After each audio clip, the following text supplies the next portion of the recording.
ఈరోజు మనం డిస్కస్ చేయబోయే టాపిక్ కృష్ణమూర్తి పద్ధతిలో ప్రశ్న జ్యోతిష్యం ద్వారా వివాహం ఎప్పుడు జరుగుతుందని తెలుసుకుందాం. ఓకే, అయితే ఏంటంటే మనం ఇప్పటిదాకా కేపీ సిరీస్ ఆఫ్ వీడియోస్ అన్నీ చేస్తున్నాం.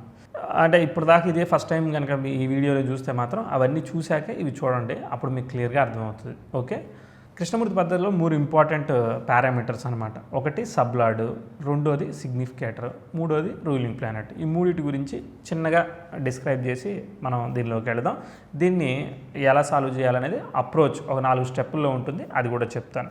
ఈ 3 పాయింట్స్ ఏంటో చెప్తాను. ఫస్ట్ సబ్లార్డ్ అంటే బేసిక్గా నక్షత్రం అంటే అశ్విని, భరణి, ఇలా మనకు రేవతి వరకు నక్షత్రాలు ఉన్నాయి కదా. అశ్విని 4 పాదాలు ఉంటాయి, 1, 2, 3, 4 పాదాలు. ఇది అందరికీ తెలిసిందే.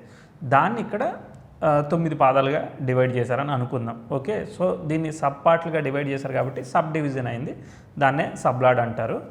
ఇది సబ్లార్డ్ థియరీ అనమాట. ఇప్పుడు మామూలుగా మనం లగ్నాధిపతి, ద్వితీయాధిపతి ఎలా చూస్తామో డైరెక్ట్ ఇక్కడ భావాన్ని first house cuspal sublord, second sublord ఇలా చూస్తారనమాట. ఓకే, ఒకటి.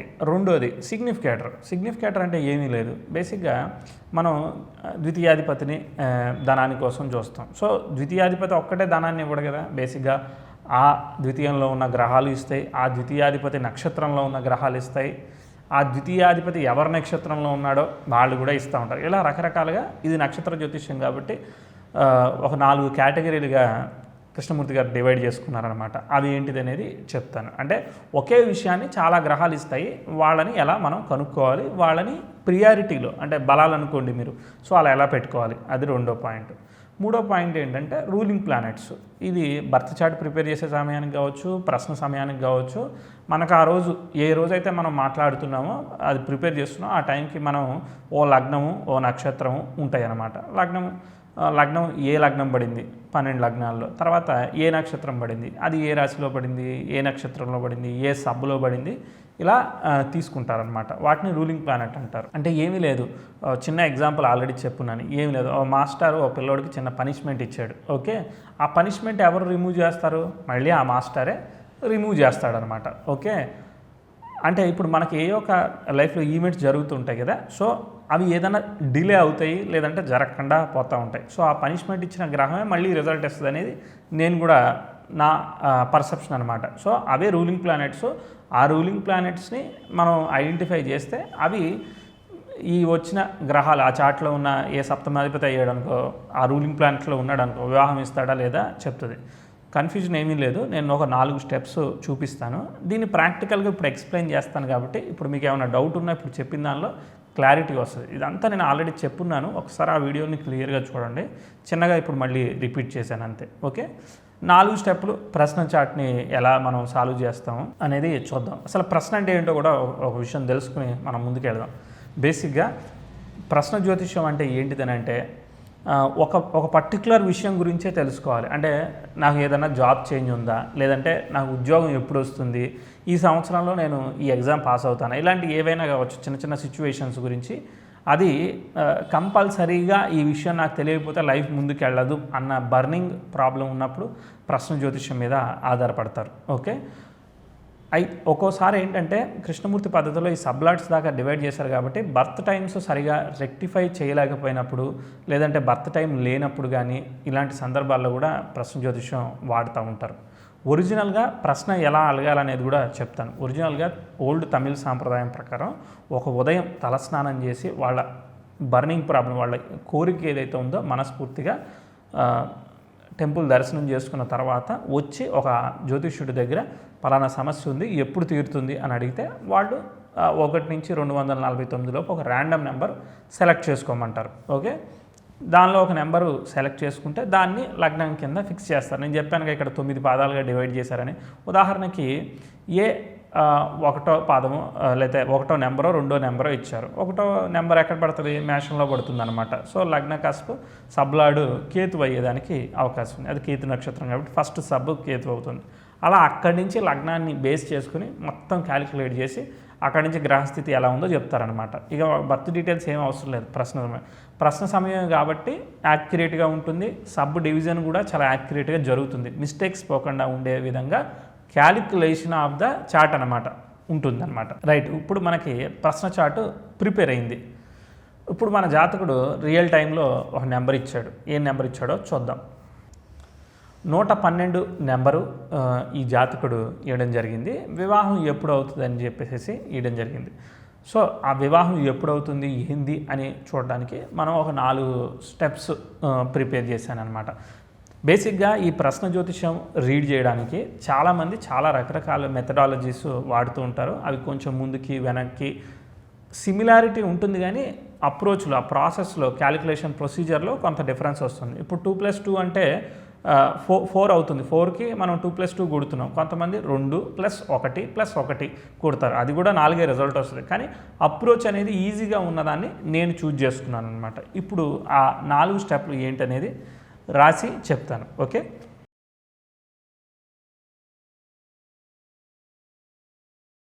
ఇప్పుడు మనం 4 రూల్స్ కూడా రాసుకున్నాం. ఏంటిది? Rule number 1, 7th house cuspal సబ్లాడు 2, 7, 11ని సిగ్నిఫై చేయాలి. మనం సప్తమ స్థానం, వివాహ స్థానం, కళత్ర స్థానం తెలుసు కాబట్టి అది ఇంపార్టెంట్ హౌస్ అనమాట. ఈ తర్వాత ఈ 2, 11 ఎక్కడి నుంచి వచ్చాయంటే వీటిని కేపీలో సపోర్టింగ్ హౌజెస్ కింద తీసుకుంటారనమాట.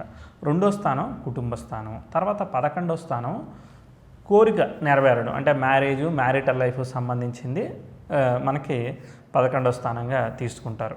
ఇంకా కూడా మ్యారేజ్కి సంబంధించి సపోర్టింగ్ హౌజెస్ ఉంటాయి. ఏంటంటే 5వ స్థానం. 5వ స్థానం అనేది సరదా, సంతోషము, రొమాన్సు, బాజా భజంత్రీలు ఇలాంటివన్నీ కూడా 5వ స్థానం వస్తుందన్నమాట. సో కాబట్టి అందుకే మనకి లవ్ మ్యారేజ్ చేసేటప్పుడు కూడా చేసుకునే వాళ్ళకి కూడా కొన్ని కాంబినేషన్ ఎట్లా ఉంటాయంటే 5, 7 స్థానాధిపతుల పరివర్తనం, కలయిక ఉంటుందన్నమాట. సో అలా ఉన్న ప్రతి ఒక్కళ్ళకి లవ్ మ్యారేజ్ జరగాలని కూడా ఏమీ లేదు.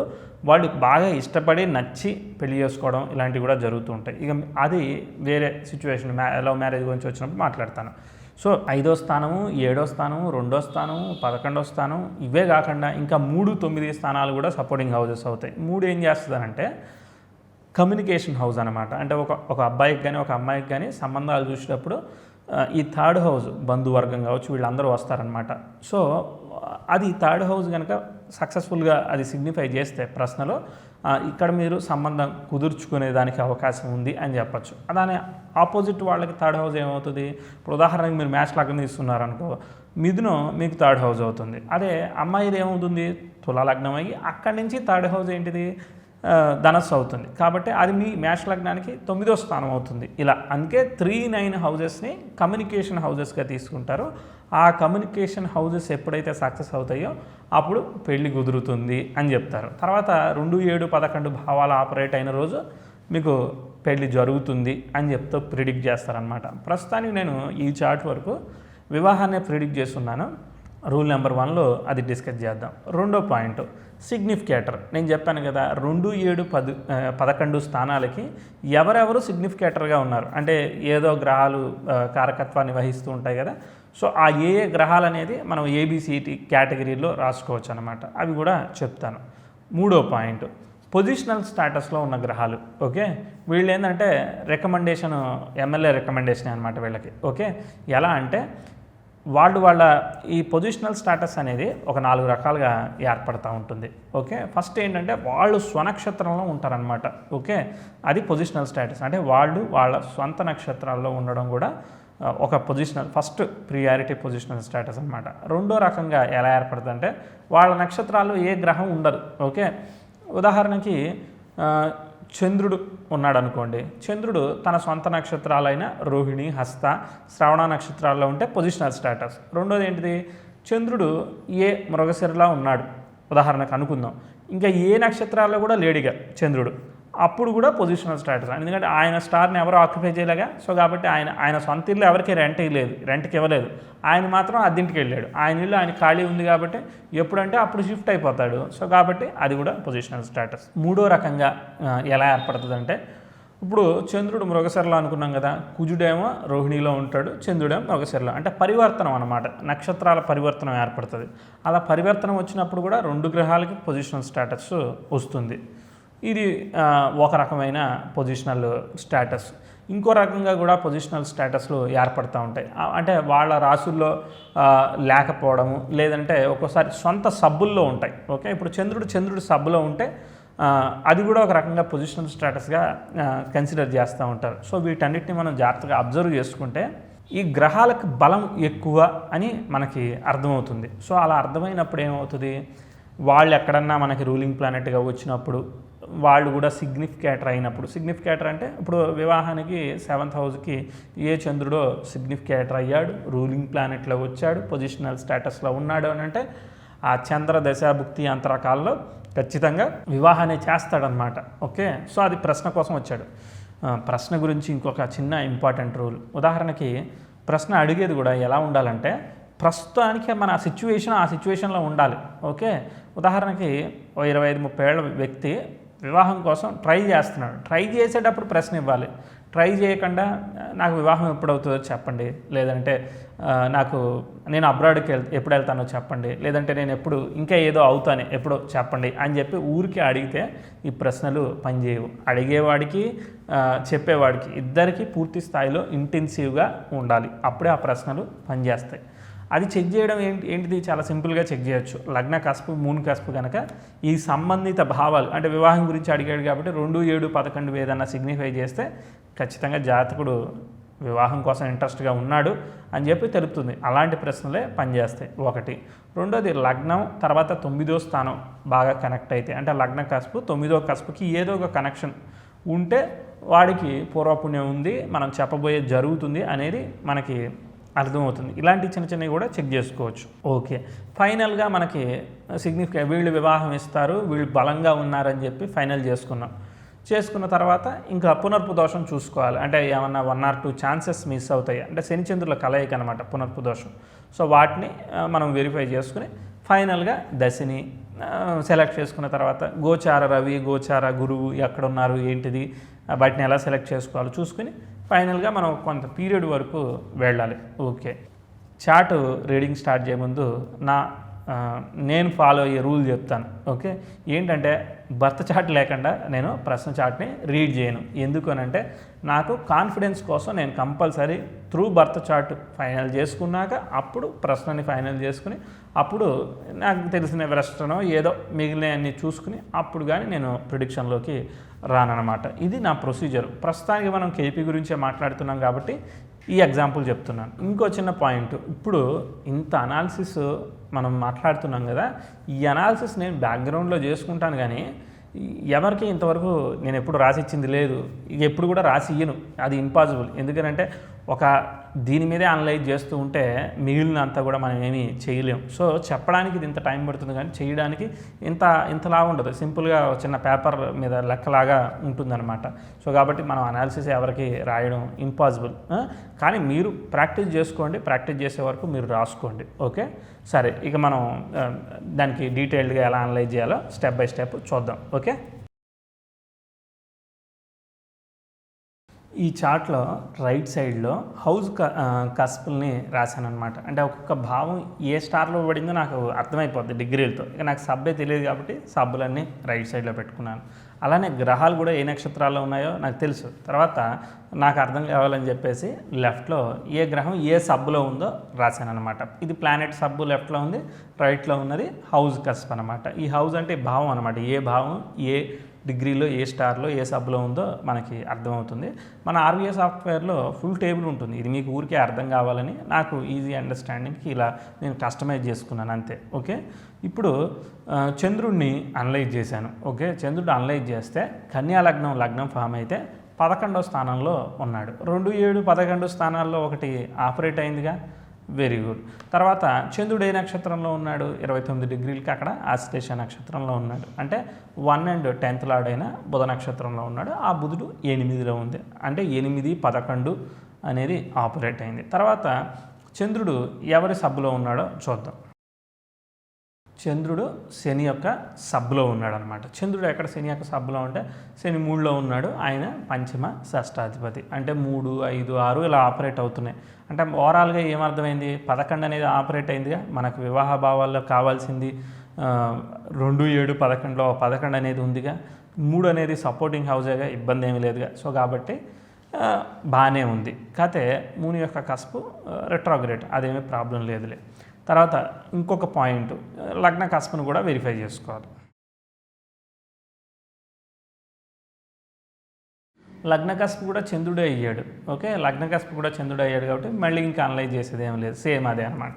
సో కాబట్టి జాతకుడికి వివాహ సంబంధిత భావాలు సిగ్నిఫై చేస్తున్నాయి కాబట్టి ఆపరేట్ అయ్యాయి. తర్వాత ఈ వివాహం విషయంలో ఒకసారి వచ్చేసరికి 8 అమ్మాయికి అయితే మాంగళ్య స్థానం అవుతుంది. ఈ అబ్బాయి అడిగాడు, సో అదేం పర్లేదు. 8 ఇబ్బంది ఏమీ లేదు. ఓకే, ఆల్ ఆఫ్ ఎ సడను లేదంటే టెన్షను, వివాహం ఎప్పుడవుతుందో అర్థం కాని మనసు సిచ్యువేషను, ఇలా చెప్పుకోవచ్చు అనమాట. ఆల్ రైట్, కోరిక కన్ఫామ్ అయింది కాబట్టి చెప్పింది జరుగుతుంది. అలానే లగ్న కస్పు 9th కస్పును కూడా చూద్దాం. మనం చెప్పబోయే ప్రిడిక్షన్ జరుగుతుందా లేదో చూసుకోవాలిగా, చూద్దాం.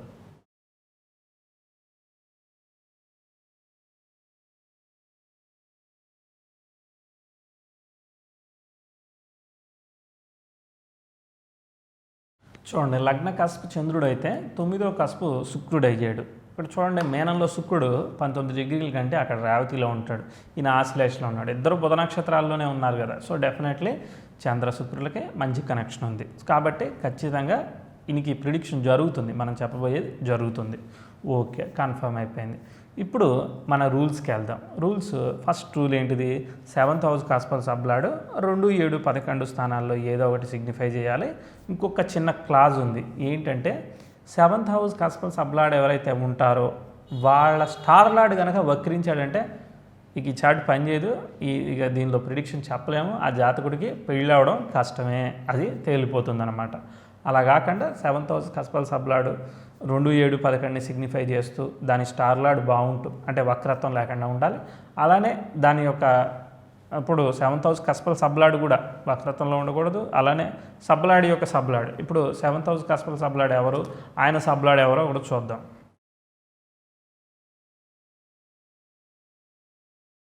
ఇప్పుడు 7th హౌస్ సబ్లాడ్ వీనస్, శుక్రుడు వక్రత్వంలో ఉన్నాడా చార్ట్లో? లేడు. ఎందుకంటే మీకు వక్రత్వంలో ఉంటే చార్ట్లోనే ఆ వీనస్ పక్కన ఆర్ అనే సింబల్ కనిపిస్తుంది. ఆర్ అంటే రెట్రాగ్రేషన్ అనమాట. ఓకే, వక్రత్వంలో లేదు, బాగానే ఉంది. వీనస్ యొక్క సబ్లాడ్ ఎవరో చూద్దాం. లెఫ్ట్లో ప్లానెట్స్ టేబుల్ ఉందిగా, వీనస్ యొక్క సబ్లాడ్ కేతు అనమాట. కేతు కూడా అది బై డిఫాల్ట్ రెట్రాగ్రేషన్ ప్లానెట్ కాబట్టి వక్రత్వం ఏమీ లేదు, సో బాగానే ఉంది. వీనస్ యొక్క స్టార్ లార్డ్ ఎవరు? బుధుడు. సో బుధుడేమి వక్రత్వంలో లేడు చార్ట్లో. సో డెఫినెట్గా వక్రత్వం అనే ప్రాబ్లం ప్రస్తుతానికి మనకేమీ లేదు కాబట్టి జాతకుడికి వివాహం అవుతుంది. అంటే అవుతుందనేది 2, 7, 11 సిగ్నిఫై చేయాలని అంటే మనం వీనస్ని అనలైజ్ చేయాలి. చార్ట్లో చూస్తే ఈజీగా తెలుస్తుంది. కన్యా లగ్నానికి 7వ భావంలోనే ఉన్నాడు ఆయన. 7వ భావం 10 డిగ్రీలు అయితే 19 డిగ్రీలు ఉన్నాడు. వివాహం అవుతుంది, కానీ ఊరికే రాసుకుందాం, ఎలా అనలైజ్ చేయాలో మనకు అర్థమవుతుంది. ఓకే, చూపిస్తాను.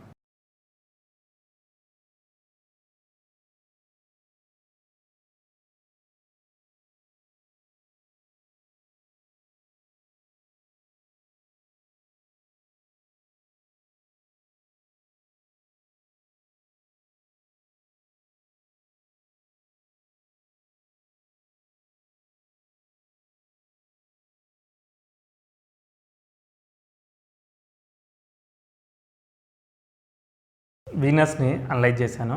ఎలా? వీనస్ 7మంలో ఉన్నాడు కాబట్టి 7 వేసుకోవాలి. పొజిషన్ ఇంపార్టెంట్ అనమాట, ఫస్ట్ ప్రియారిటీ పొజిషన్కి. తర్వాత వీనస్ ఒరిజినల్గా ఎక్కడెక్కడ అధిపతి? 2, 9వ స్థానానికి అధిపతి కన్యా లగ్నానికి. భావాలన్నీ సరిగా పడాయో చూసుకోవాలి, ఇక్కడ బాగానే పడ్డాయి. తర్వాత నెక్స్ట్ వీనస్తో పాటు ఎవరు ఉన్నారు? నేను ఎవరు లేరనుకున్నాను నిజంగా, కానీ చూస్తే అదే భావంలో రవి ఉన్నాడు. చూడండి జాగ్రత్తగా, ఎందుకంటే 10 డిగ్రీలకి 7వ భావం స్టార్ట్ అయితే మేషంలో అది ఇంచుమించుగా 9.35 డిగ్రీలకు ఉంటే రవి అక్కడే ఉన్నాడు. అంటే వీనస్సును సన్ను ఒకే భావంలో ఉన్నారు. తర్వాత నెక్స్ట్ బుధుడిని అనలైజ్ చేశాను. ఓకే, బుధుడు ఎక్కడున్నాడు? 8లో ఉన్నాడు. 1, 8 స్థానాధిపతి. బుధుడితో పాటు రవి కలిసి ఉన్నాడు కాబట్టి లక్కీగా దొరికిపోయాడు. ఆ రవి 7వ భావంలోనే ఉన్నాడు. సూపర్. తర్వాత నెక్స్ట్ ఆయన ఒరిజినల్గా 12వ స్థానాధిపతి, సో అది కూడా వేసుకోవాలి. తర్వాత అది స్టార్ లార్డ్ కాబట్టి అనలైజ్ చేసాం. తర్వాత సబ్లాడ్ ఎవరు? సబ్లాడు కేతు ఎక్కడున్నాడు? కేతు 6వ భావంలో ఉన్నాడు. 6వ భావం అనేది వివాహానికి నెగేషన్ భావం. 7మానికి 6 అనేది నెగేట్ అయింది. అందులోనూ అది నోడు సైను తర్వాత కుజుడి చేత చూడబడుతుంది. చాలా పవర్ఫుల్గా 6లో ప్లేస్ అయ్యాడు. సరే చూద్దాం. సబ్లాడ్ ఈజ్ ఫైనల్ ఎప్పుడైనా 7th కస్పల్ సబ్లాడ్ వీనస్ యొక్క సబ్లాడ్ కేతు అయ్యాడు. కేతు అంటే వీనస్ వివాహం ఇస్తానంటే ఇవ్వకుండా వెనక్కి లాక్కొచ్చే ప్లానెట్ అనమాట. సరే చూద్దాం. కృష్ణమూర్తి పద్ధతిలో ఏదైతే భావం అనుకుంటామో దానికి 1000 భావంలో గ్రహాలు ఏమైనా మనల్ని వెనక నుంచి లాగే అనుకో అదేం రిజల్ట్ ఇవ్వవు. ఇప్పుడు సప్తమంలో ఉన్న శుక్రుడు వెనక్కి లాగుతున్నాడు అనమాట కేతు. ఎందుకంటే సబ్లాడ్ ఆయన అయ్యి 6లో ఉన్నాడు కాబట్టి వెనక్కి లాగుతున్నాడు, ముందుకు వెళ్ళకుండా. కేతు ఏం చెప్తున్నాడు? 6లో ఉన్నానని చెప్తున్నాడు. ఏజెంట్ ఫర్ సాటర్న్ ఆయన ఎక్కడున్నాడు? ఆయన 3లో ఉన్నాడు కాబట్టి 3, తర్వాత 5, 6 ఇవన్నీ కూడా వచ్చాయి. చూస్తే 1, 2, 3, తర్వాత 5, 6, 7, 8, 9, 10 ఇవన్నీ కూడా మనకి శుక్రుడికి తగిలిన భావాలు. 7th హౌస్ కస్పల్ సబ్లాడ్ ఏం చెప్తున్నాడు? మనకు కావాల్సినవి 2, 7 వివాహానికి సిగ్నిఫై చేశాడు. సో కాబట్టి పెళ్ళి అవుతుంది. కాకపోతే 6 అనేది కూడా ఉంది. అంటే ఎప్పుడైతే ఆ 6వ భావం తగులుతూ ఉంటుందో ఈ సిగ్నిఫికెన్స్లో వివాహం ముందుకెళ్ళేది కొంచెం వెనక్కి వెళ్తుంది. అంటే ఆలస్యమో ఇబ్బందులు కొన్ని ఉంటాయి. ఓకే సరే చూద్దాం. ప్రస్తుతానికి 2, 7ని అండర్లైన్ చేసుకుందాం. 2, 7 భావాల్ని అండర్లైన్ చేశాను. కంగ్రాచులేషన్స్, జాతకుడికి వివాహం అవుతుంది. సరే ఇప్పుడు ఎప్పుడు అవుతుంది అనే దానికి పాయింట్ నెంబర్ 2కి వెళ్ళాలి.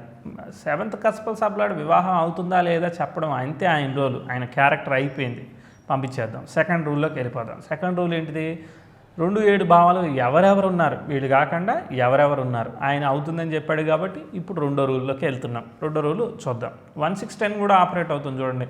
వివాహం 2వ భావానికి 1000 భావం 1, తర్వాత 7వ భావానికి 1000 భావం 6, తర్వాత 11వ భావానికి 1000 భావం 10. సో కాబట్టి 1, 6, 10 ఆపరేట్ అవుతూ 2, 7, 11 ఆపరేట్ అయితే మ్యారేజ్ ముందుకి వెనక్కి వెళ్ళడం జరుగుతుంది. ఇక్కడ విచిత్రం ఏంటంటే 2, 7 ఆపరేట్ అవుతూ 11 ఆపరేట్ అవ్వట్లేదు కానీ 10 మాత్రం ఆపరేట్ అవుతుంది. సంతోషం ఏంటంటే ఆ 10లో గ్రహం ఉంటూ ఆపరేట్ చేయట్లేదు, అది 8లో ప్లేస్ అయ్యి ఆపరేట్ చేస్తుంది. సో కాబట్టి position is very important. So position అక్కడ లేదు కాబట్టి కొంత సంతోషం. తర్వాత 6th కేతు ఉన్నాడు కాబట్టి కొంత డిసడ్వాంటేజ్. సరే ఈ బలాలు అవన్నీ ఎలా చూడాలో నెక్స్ట్ స్టెప్ అయ్యాక సందర్భం వచ్చినప్పుడు మాట్లాడదాం.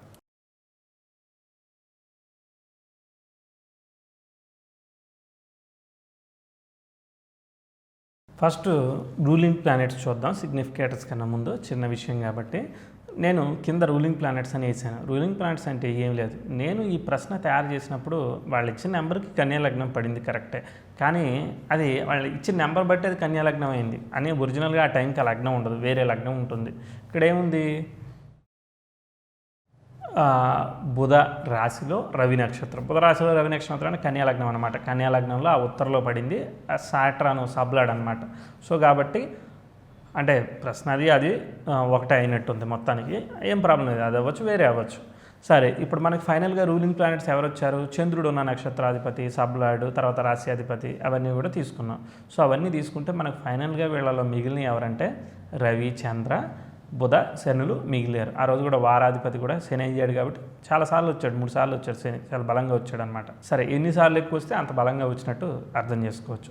సరే ఎనివే ఇక్కడ శని వచ్చాడు. కేతువుని కూడా రాశాను మీరు గమనిస్తే. ఎందుకు రాశానంటే ఒక కొత్త సినిమా రిలీజ్ అయింది, శనిని కేతు లైన్లో నిలబెట్టాడు అనమాట. ఆయన ఓనరు, ఆయన కింద సర్వెంట్ అనుకోండి. ఓకే, ఈయన చిన్న ఆయన కాబట్టి ఆయన డామినేట్ చేస్తాడు కాబట్టి ఆయన నిలబెట్టాడు. సో కాబట్టి ఈయన వచ్చాడంటే ఈయనకి టికెట్ దొరికిందంటే ఆయనకి దొరికినట్టే, ఇక ఈయన ఏం ఉండదు, ఆయన చూసుకుంటాడు అనమాట. చూస్తే ఈయన చూస్తాడు, లేదంటే ఆయన చూస్తాడు సినిమా, ఎవరో ఒకరు చూస్తారు. సో కాబట్టి వాళ్ళిద్దరు కూడా రూలింగ్ ప్లానెట్స్ అయిపోతారు. ఇప్పుడు సిగ్నిఫికేటర్స్ని ఎలా ఎదుర్కొందాం అనేది చూద్దాం. అక్కడ వచ్చిన సిగ్నిఫికేటర్స్లో వీళ్ళలో ఎవరున్నారో కామన్ తీస్తే వీళ్ళు చాలా బలంగా ఉన్నట్టు అనేది మనం అర్థం చేసుకోవాలి. వీళ్ళే రిజల్ట్ ఇస్తారు ఫైనల్గా, కానీ ఆ సిగ్నిఫికేటర్స్ వీళ్ళు ఒకటే అవ్వాలి, వాళ్ళిద్దరూ ఒకటే వేయాలి. ఓకే, అప్పుడే రిజల్ట్ వస్తుంది. ఓకే, ఇప్పుడు సిగ్నిఫికేటర్స్ ఏంటిదో చూద్దాము. దానికి ఏబిసి గ్రేడ్లో డివైడ్ చేస్తారు. అలానే మన ఇంపార్టెంట్ భావాలు ఏంటిది? సప్తమ భావానికి ఎంతమంది ఉన్నారు, అక్కడ ఎంతమంది వివాహం ఇస్తానంటున్నారు. అలానే 2 కుటుంబ భావం, 11వ భావం ఫుల్ఫిల్మెంట్ ఆఫ్ డెజైర్. 2, 7, 11కి సిగ్నిఫికేటర్లను ఎత్తుక్కోవాలి. చూద్దాం, ఇక్కడ స్టార్ట్ చేద్దాం.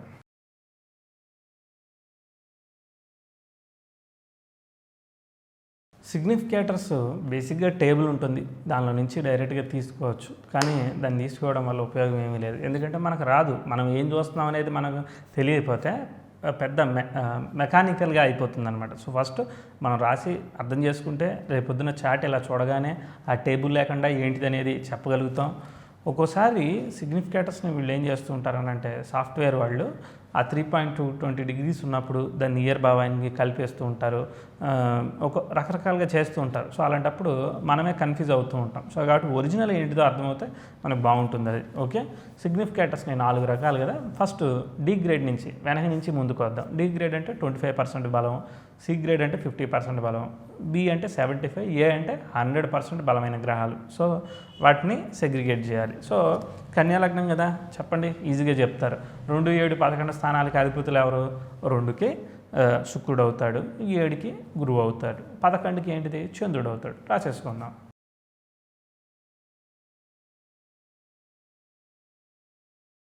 ఓకే, డి గ్రేడ్ సిగ్నిఫికేటర్స్ని రాసేసాను. సి గ్రేడ్ అంటే ఏమీ లేదు. ఇప్పుడు వీళ్ళు ఎవరైతే ముగ్గురు వచ్చారో వీళ్ళ నక్షత్రాలని ఏ గ్రహాలన్నా ఆక్యుపై చేశారో మీరు చార్ట్లో చూడండి. శుక్రుడి యొక్క నక్షత్రాలు ఏంటిది? భరణి, పుబ్బ, అలానే పూర్వాషాఢ. సో ఆ మూడిట్లో ఏమైనా గ్రహాలు ఉంటే ఆ గ్రహాలన్నీ కూడా ఆ 2వ భావానికి సిగ్నిఫికేటర్లు అయిపోతారు అంతే. భరణిలో బుధుడు ఉన్నాడు, పుబ్బలో గురువు ఉన్నాడు, పూర్వాషాఢలో ఎవరు లేరు. సో కాబట్టి వీళ్ళిద్దరూ కూడా మనకి సెకండ్ హౌస్కి సి గ్రేడ్ సిగ్నిఫికేటర్స్ అనమాట. ఓకే, తర్వాత నెక్స్ట్ అలానే సప్తమ భావం కూడా చూసుకుందాం. ఏమీ లేదు, గురు నక్షత్రాల్లో ఏవి గ్రహాలు ఉన్నాయో చూశాను. అక్కడ కర్కాటకంలో, మిథునంలో మనకి పునర్వసు ఉంటుంది, అక్కడ ఏమి గ్రహాలు లేవు. తర్వాత తుల, తర్వాత వృశ్చికంలో విశాఖ ఉంటుంది, అక్కడ కూడా ఏమి గ్రహాలు లేవు. తర్వాత కుంభం, మీనంలో ఉన్న గురు నక్షత్రం, పూర్వభాద్ర నక్షత్రం, ఆ నక్షత్రంలో కేతు ఉన్నాడు చూడండి, 25 degrees ఉన్నాడు. సో కాబట్టి అది గురు నక్షత్రంలో ఉన్నాడు. సో డెఫినెట్లీ ఆయన సిగ్నిఫికేటర్ అనమాట. సో అది 7th హౌస్కి సి గ్రేడ్ సిగ్నిఫికేటర్. ఇక 11th హౌస్కి మనకి ఎవరిని తీసుకున్నాం? చంద్రుడు నక్షత్రాల్లో గ్రహాలను ఎలా చూద్దాం.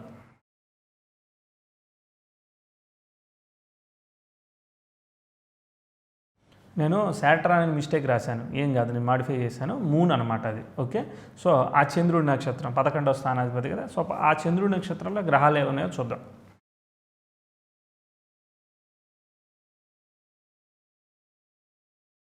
సో చంద్రుడు రోహిణి, హస్తాశ్రవణంలో ఏ గ్రహాలు లేవు, అంటే మనకి సి గ్రేడ్ సిగ్నిఫికేటర్ లేరు.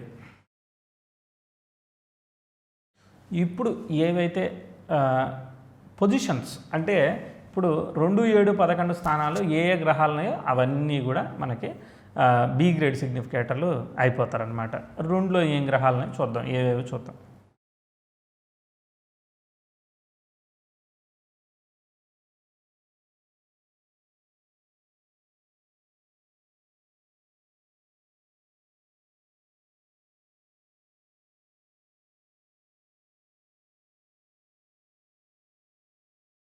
చూసాంగా, 2లో ఏమీ లేవు. 7లోనేమో శుక్రుడు ఉన్నాడు, రవి ఉన్నాడు.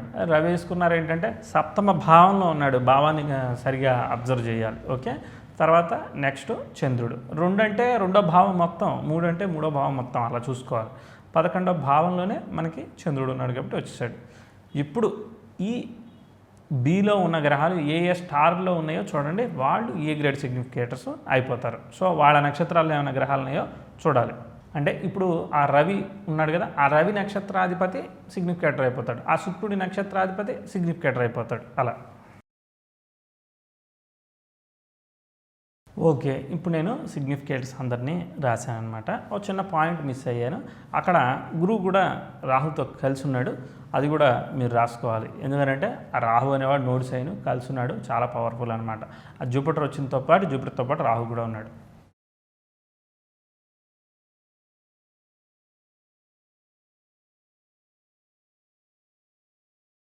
వీళ్ళందరినీ ఒక సీక్వెన్స్లో రాసుకోవాలి అంతే, సింపుల్గా. అంటే వీళ్ళు 2వ భావానికి నేను హై ప్రియారిటీలు ఉన్నాను, 7వ భావానికి నేను హై ప్రియారిటీలు ఉన్నారు అని మనకి అర్థమయ్యేటట్టు చెప్తున్నారనమాట. అంటే ఏ గ్రేడింగ్లో ఉన్నారో కూడా చెప్తున్నారు. ఏ లెవెల్లో ఇస్తాను నేను, బి లెవెల్లో ఇస్తాను, ఇంత పర్సంటేజ్ నాకు బలం ఉంది అనేది మనకి అర్థమయ్యేది చెప్తున్నారు.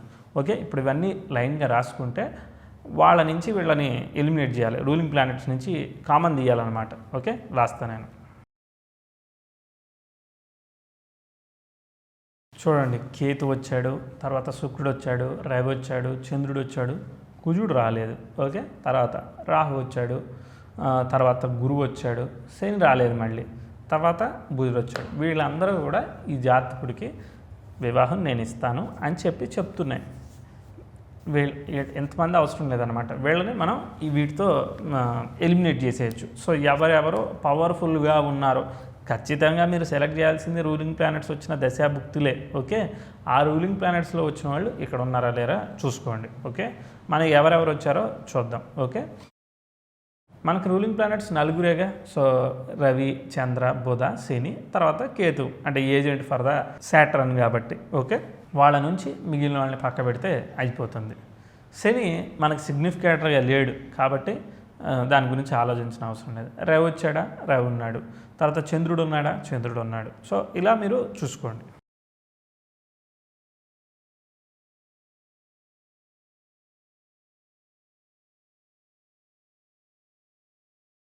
ఇంతకుముందు రవి వచ్చాడు, మీరు చెప్పలేదు నాకు. రవి అంటే ఆల్రెడీ రాహు ఏజెంట్గా ఉన్నాడు కాబట్టి ఆయన కూడా మనం పక్క పెట్టుకోవాలి. సో కాబట్టి రూలింగ్ ప్లానెట్స్లో కేతు ఎలా వచ్చాడో రాహు కూడా వచ్చినట్టే. ఓకే, ఇప్పుడు చూడండి, మనకి ఫైనల్గా ఫైనల్ చేసాం. ఏమి ఫైనల్ చేసాం?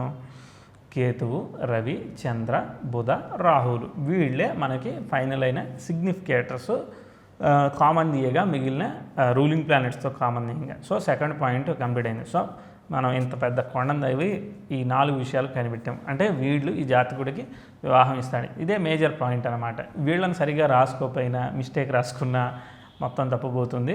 సో జాగ్రత్తగా అబ్జర్వ్ చేయాలి. ఓకే, సో ఈ ఫైనల్ పాయింట్ని మనం రాసి నెక్స్ట్ పాయింట్కి వెళ్ళిపోదాం. పొజిషనల్ స్టాటస్ గ్రహాలని ఎతుకుదాం. అలానే పునర్ప్రదోషం ఉందో లేదో కూడా చూద్దాం. ఓకే,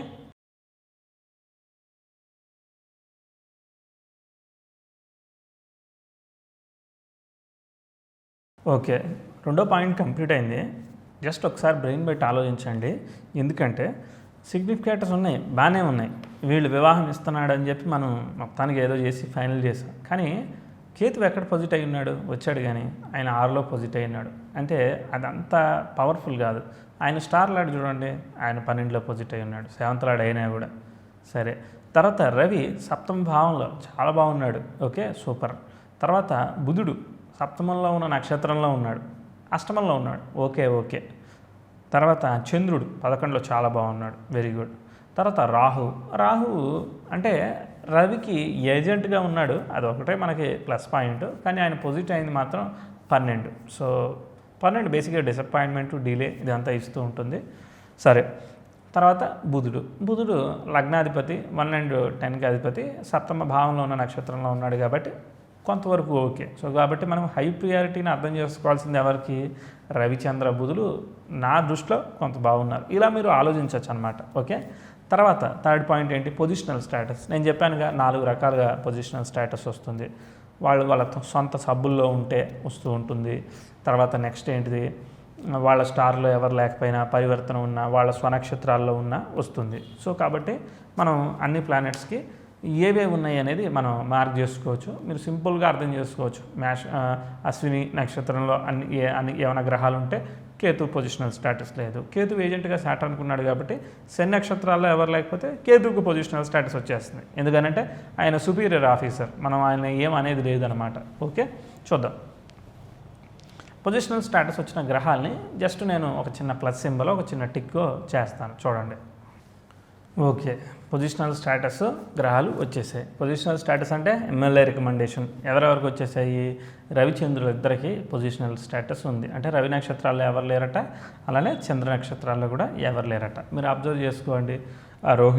రోహిణి హస్త, తర్వాత శ్రవణంలో ఎవరు లేరు, తర్వాత కృత్తిక ఉత్తరాషాఢలో ఎవరు లేరు. అంటే మనకి రూలింగ్ ప్లానెట్ అండ్ సిగ్నిఫికేటర్ అయిన వాడు పొజిషనల్ స్టేటస్లో ఉంటే అత్యంత బలాన్ని కలిగి ఉంటాడు, సూపర్ అది. తర్వాత రాహు నక్షత్రాల్లో కూడా ఎవరు లేరు.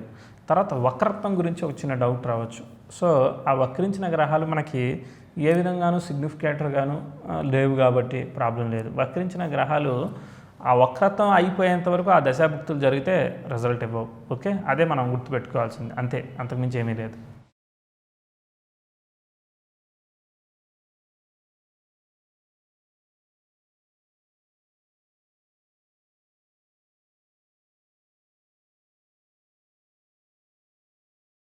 రవిచంద్ర రాహులకి సూపర్ పవర్ ఉందట.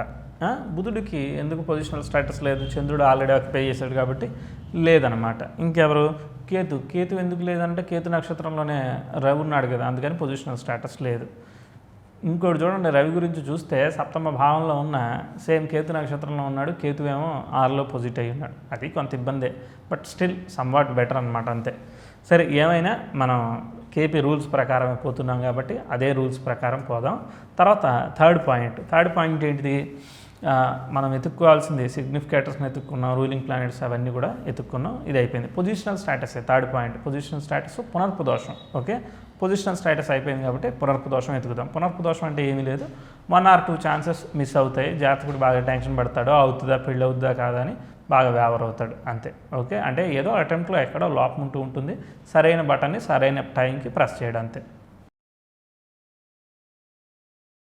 పునర్ప్రదోషం భలే ఉంది, ఎందుకంటే శని చంద్రులు ఒకే నక్షత్రంలో ఉన్నారు కదా. శనికి చంద్రుడికి అక్కడేమో ఆయన ఆశ్లేష, ఇక్కడేమో ఈయన జ్యేష్ఠ, కానీ మళ్ళీ శని వక్రత్వంలో కూడా ఉన్నాడు.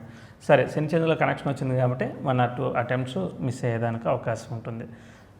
శని చంద్రుల పునర్ప్రదోషం ఎలా వస్తుంది అనేది కూడా నేను ఆల్రెడీ వీడియో చేస్తున్నాను, ఇంకా డీటెయిల్గా ఉంటుంది, చూడండి ఒకసారి. తర్వాత ఫైనల్గా మనం ఇక దశాభుక్తుల్ని సెలెక్ట్ చేసుకోవాలన్నమాట. ఏమేమి దశలు ఉన్నాయి అనేది మనకు ఎలా అర్థమవుతుంది? చంద్రుడు బుధ నక్షత్రంలో ఉన్నాడు కాబట్టి బుధ దశ వింశోదరి దశగా, సో కాబట్టి బుధ దశ స్టార్ట్ అవుతుంది. ఇంకా దశ తర్వాత భుక్తి ఏంటిది తర్వాత చూద్దాం.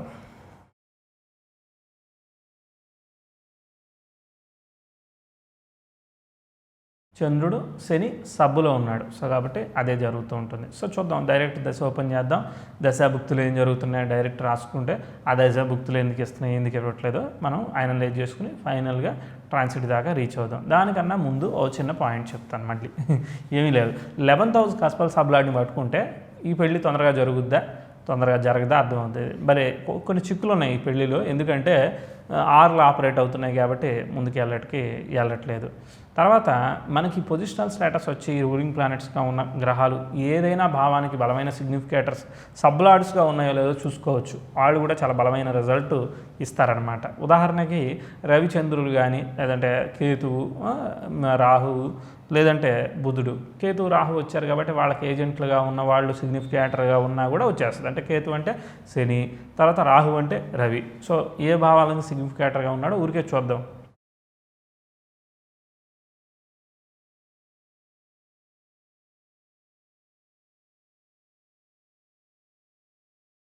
శని 4, 8, 12కు ఉన్నాడు, చంద్రుడు ఏమో 1, 5కు ఉన్నాడు. చంద్రుడు మనకు direct ruling planet, significator, star power ఉంది, ఆయనకి పొజిషనల్ స్టేటస్. ఆయన 1, 5 ఉంది కాబట్టి నాకు అమ్మాయి నచ్చితేనే పెళ్ళి, లేదంటే లేదు అని చెప్పేస్తున్నాడు. అంటే బాగా నచ్చి పెళ్లి చేసుకోవాలనుకుంటున్నాడు, సాంప్రదాయంగా కూడా బాగా ఇష్టపడి పెళ్లి చేసుకోవాలనుకుంటున్నాడు. ఎవరైనా అనుకునేదే, బట్ జాతకుడు ఇంకా బలంగా అనుకుంటున్నాడు అనేది కన్ఫర్మ్ అయింది. ఓకే, ఇక మనం దశాభుక్తిలోకి వెళ్దాము. సో 1 and 5కి అవ్వడం ప్లస్ పాయింట్, 4, 8, 12కి అవ్వడం మన ప్రయత్నం అంతా కొంచెం సరిగ్గా అవ్వట్లేదు, ముందుకు వెళ్ళట్లేదు అనేది చెప్తుంది. అబ్స్టకల్స్ ఉన్నాయని చెప్తుంది. ఉంటాయి, ఏదైనా కూడా సంబంధాలు చూస్తున్నప్పుడు ఏవో చిన్న ఇబ్బందులు వస్తాయి, కొన్ని ఏమో సడన్గా సెట్ అవుతుంటాయి. సో దీనిలో చిన్న అబ్స్టకల్స్ ఉన్నాయి. చూద్దాం, దశాభుక్తులకు వెళ్దాం, ఏం జరుగుతుందో అర్థమవుతుంది.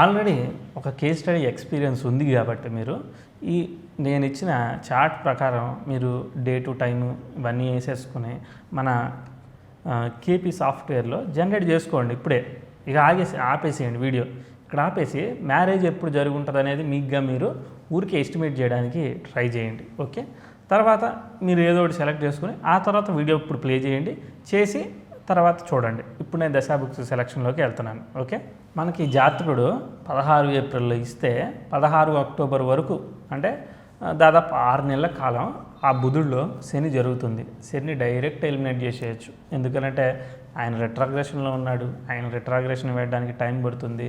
తర్వాత నెక్స్ట్ శని అనేవాడు మనకి రూలింగ్ ప్లానెట్ సిగ్నిఫికేటర్ కాడు. సో ఎట్టి పరిస్థితుల్లోనూ మనం దాన్ని సెలెక్ట్ చేసే హక్కు మనకు లేదు. కాబట్టి డైరెక్ట్గా మనం బుధ దశని ఎలిమినేట్ చేసేయచ్చు.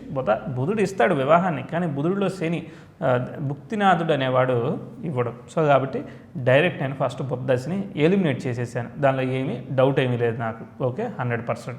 మీరు చూసుకుంటే ఆ 16లో ఆ వక్రత్వం ఎప్పటి వరకు ఉందో చూడండి ఊరికే.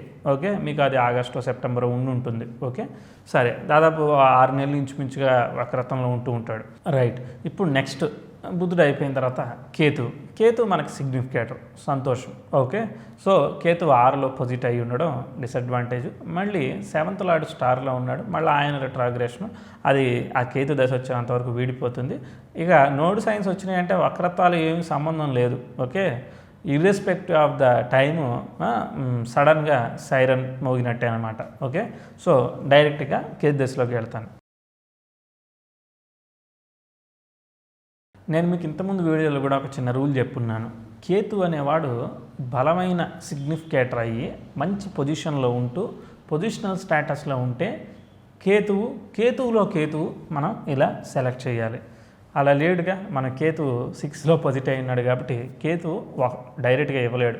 సో దానిలో మనం ఇంకెవరినన్నా తీసుకోవాలన్నమాట. కేతువులో నెక్స్ట్ ఇమ్మీడియట్గా వచ్చేది శుక్రుడు, ఇలా వస్తారు కదా. సో అలా మనం తీసుకుంటూ వెళ్తే కానీ మనకు ఒక కనెక్షన్ అనేది రాదు. సరే, కేతువులో శుక్రుడు చూద్దాం.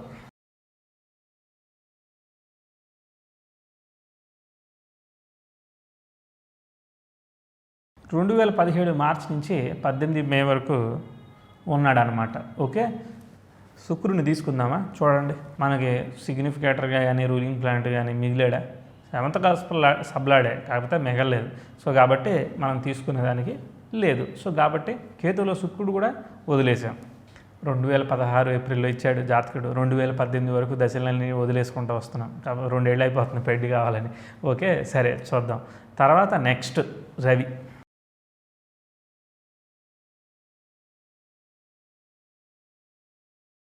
సూపర్. రవి ఎందుకు అనంటే పొజిషనల్ స్టేటస్ గ్రహము, 7వ భావంలో ఉన్న గ్రహము. రవికి రాహు కూడా ఏజెంట్గా బాగున్నాడు కాబట్టి మనం ఇక్కడ తీసుకుందాం అనమాట. ఓకే, సో రవి అనేవాడిని మనం సెలెక్ట్ చేసాం.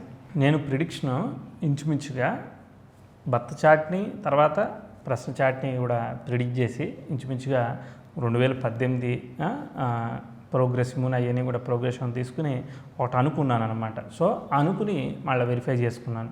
సో ఇది కూడా చూసుకుంటే పరిస్థితి ఇంచుమించుగా అక్కడికే వచ్చిందనమాట.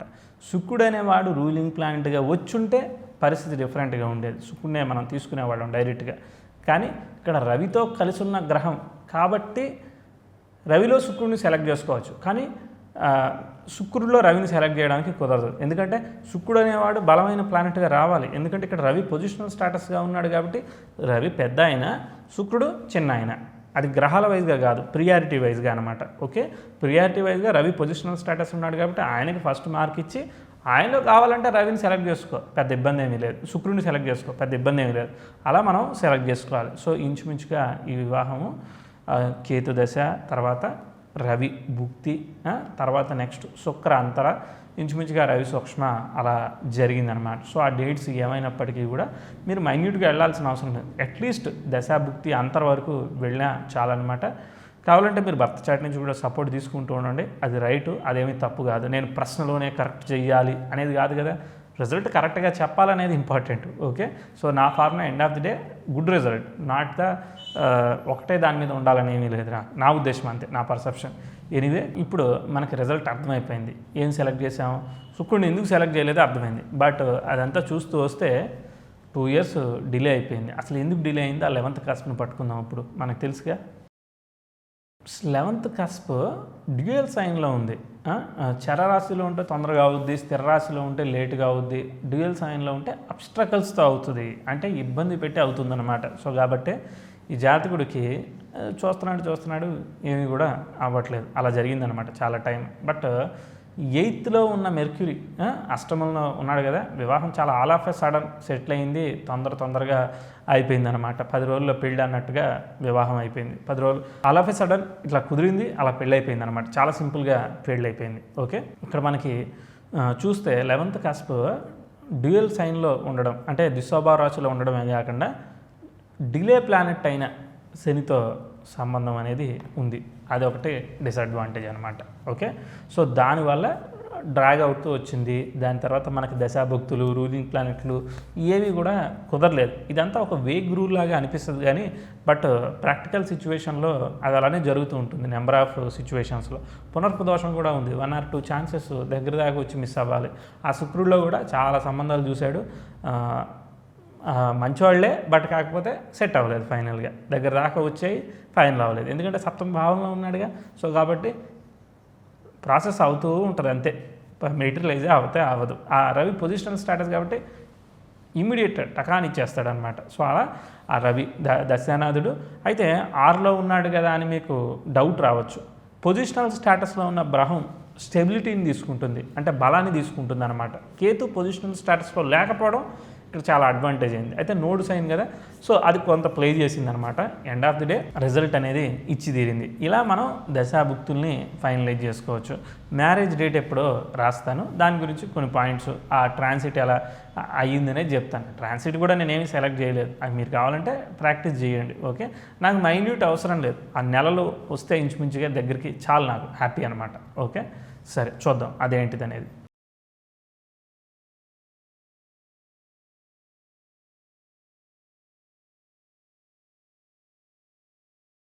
చంద్రుడు అనేవాడు ఉత్తరాషాఢ నక్షత్రం మకర రాశిలో ఉండగా పెళ్ళయిందనమాట. ఓకే, కేతు అనేవాడు ఉన్నాడు కాబట్టి శనికి ఏజెంట్గా ఉన్న రాశుల్లో జరిగేదానికి అవకాశం ఉంది.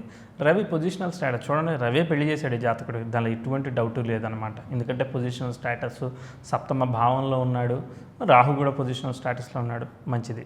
తర్వాత నెక్స్ట్ సన్ వచ్చేసి కేతు నక్షత్రం మగలో సంచరించాడు అనమాట. అంటే 6 ఆపరేట్ అవుతుంది. 6 ఆపరేట్ అవుతుంది కాబట్టి చిన్న చిన్న గ్యాప్స్ ఉంటాయి. ఓకే, అందుకే ఆ చిన్న చిన్న గ్యాప్స్తో మనకి డిలే చేస్తూ అబ్స్టాకిల్స్తో ముందుకు వెళ్ళింది. ఓకే, సో ఆ రవి కూడా ట్రాన్సిట్ అయ్యి సింహంలో రవి రూలింగ్ ప్లానెట్గా ఉన్నాడు. అంటే రవి రాశిలోకి రవి సంచరిస్తూ మళ్ళీ కేతు నక్షత్రంలో సంచరించాడు. Very good. సో కాబట్టి ట్రాన్సిట్ కూడా చాలా బ్రహ్మాండంగా టాలీ అయిపోయింది. ఇలా మనం ఒక మ్యారేజ్ ప్రిడిక్షన్ని చేయొచ్చు. ఓకే, సో ఈ కస్ప సబ్లాడ్స్ ఏం చేస్తున్నాయి, తర్వాత పొజిషన్ స్టేటస్ గ్రహాలు ఏం చేస్తున్నాయి, రూలింగ్ ప్లానెట్స్ ఎలా ఉన్నాయి, సిగ్నిఫికేటర్స్ ఎలా ఉన్నాయి, ఏ బలమైన గ్రహాలని మనం తీసుకుంటున్నాము, కొన్ని గ్రహాలని పోనీలే అని వదిలేస్తున్నాం, ఎందుకు వదిలేస్తున్నాం, ఇలాంటివన్నీ కూడా ఆలోచించాలి. అంటే భావం ఎక్కువ ఉన్న వాటికి ప్రియారిటీ, అంటే పాజిబిలిటీని ఎంత బెటర్గా ఉండే పాజిబిలిటీని మనం గ్రహాలని తీసుకుంటూ చెక్ చేస్తున్నాం, ఇది ఒకటి.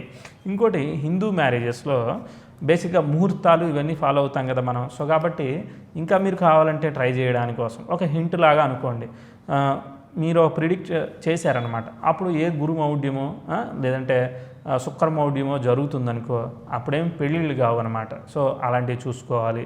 తర్వాత మీరు ప్రిడిక్ట్ చేసిన టైంకి ఈ దిశాభావ రాశుల్లో రవి సంచారం ఉన్నప్పుడు కూడా కొన్నిసార్లు ఓకే అవ్వవు అనమాట. అలాంటివి కూడా చూసుకోవాలన్నమాట. కొన్ని సైన్స్ అని ఉంటాయి, వాటిలో ఉన్నప్పుడు కూడా ఆ సబ్లాడ్స్ ఒక్కోసారి బాధకాధిపతితో కనెక్ట్ అయినప్పుడు కూడా కొంచెం ఇబ్బందులు పెడతా ఉంటాయి. కొన్ని అడిషనల్ రూల్స్ అనమాట. ఓకే, సో అలాంటి వాటిని మనం అబ్జర్వ్ చేయొచ్చు అనమాట. ఇప్పుడు ఏంటిది, ఎండ్ ఆఫ్ ది డే ఈ విధంగా ట్రాన్సిట్ని ఏ నక్షత్రాల్లో ట్రాన్సిట్ అయినాయో ఫైనల్ చేసుకుని మనం చెక్ చేసుకోవచ్చు. ఇలా మ్యారేజ్ ఎప్పుడు జరిగేదానికి అవకాశం ఉంటుంది ఏంటిది అనేది ఫైనల్ చేయొచ్చు. ఇంకా ఏదైనా డౌట్ ఉంటే మీరు ఇంకా వీడియో కింద కామెంట్ చేయండి. నెక్స్ట్ వీడియోలో ఇంకో కేస్ స్టడీతో నేను ఎక్స్ప్లెయిన్ చేస్తాను. నేనైతే అనాలిసిస్ రాసిచ్చే ఓపిక నాకు ఉండదు. ఇది మీకు రావడం కోసం ఇంత టైం తీసుకుని నేను చెప్పాను. రేపొద్దున వీడియోలో ఇంత అంతా ఉండదు, జస్ట్ సిగ్నిఫికేషన్స్ ఏంటిది, అవి మనకు అనుకున్న భావాలు ఇచ్చాయా లేదా చూసుకోవడం అంతే, సింపుల్ లెక్క ఉంటుందన్నమాట. రేపు అది ఏంటి ఎంత చిన్నగా చెప్పారు అని అనుకుంటే ఆ రెఫరెన్స్కి ఇది ఉపయోగపడుతుంది. ఓకే, ఇంకా కొన్ని కేస్ స్టడీస్ మనం హార్రైకి సంబంధించి మాట్లాడుకుని రియల్ టైం స్టార్ట్ చేసుకుందాం. Okay right, thank you. Next వీడియోలో కలుద్దాం.